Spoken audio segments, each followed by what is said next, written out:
അസ്സലാമലൈക്കും. മാഷാ അല്ലാ, ഇന്ന് നോമ്പ് 22. ഇന്നത്തെ ഒരു നോമ്പുതറ വീഡിയോ ആയിട്ടാണ് ഞാൻ വന്നിരിക്കുന്നത്. ഒരുപാട് കൂട്ടുകാർ ചോദിച്ചു ഞാൻ എപ്പോഴും ഫർദ ഇട്ടുകൊണ്ട് എന്താണ് വീഡിയോ എടുക്കുന്നതെന്ന്. അപ്പൊ ഞാൻ നോമ്പ് മുറിച്ച ഉടനെ തന്നെ നിസ്കരിക്കാൻ പോകും, അതുകൊണ്ടാണ് ഞാൻ ഫർദ ഇട്ടുകൊണ്ടിരിക്കുന്നത്. ഞാൻ സുന്നത്തൊക്കെ നിസ്കരിച്ചിട്ട് ഖുർആനെ ഓതിക്കൊണ്ടിരിക്കുന്നുണ്ട്. മഗ്‌രിബിന് ശേഷം ഫർദ ഊരാറുള്ളൂ. അപ്പൊ ഇന്നത്തെ നോമ്പുതറ ഐറ്റംസ് എന്തൊക്കെയാന്ന് നോക്കാം. ഇന്ന് പഴമുണ്ട്, പള്ളിക്കഞ്ഞി, ഇന്ന് സർബത്താണ്, പിന്നെ മെയിൻ ഐറ്റം ആയിട്ടുള്ള ഈത്തപ്പഴം, പിന്നെ ഇന്ന് ചപ്പാത്തിയും കിഴങ്ങ് കറിയുമാണ്. ഇതൊക്കെയാണ് ഞങ്ങളുടെ ഇന്നത്തെ നോമ്പ് തുറക്കാനുള്ള ഐറ്റംസ്. ബാങ്ക് കേട്ടു, നോമ്പ് തുറക്കാൻ പോവാണ്.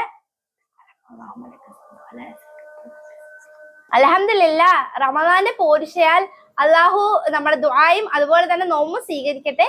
അപ്പൊ ഒരുപാട് കൂട്ടുകാർ അവസ്ഥയത്ത് വീണ്ടും കമന്റ് ചെയ്തായിരുന്നു. ഈ വീഡിയോ കാണുന്ന എല്ലാവരെയും ഞാൻ ദുആയിൽ ഉൾപ്പെടുത്തുന്നതാണ്.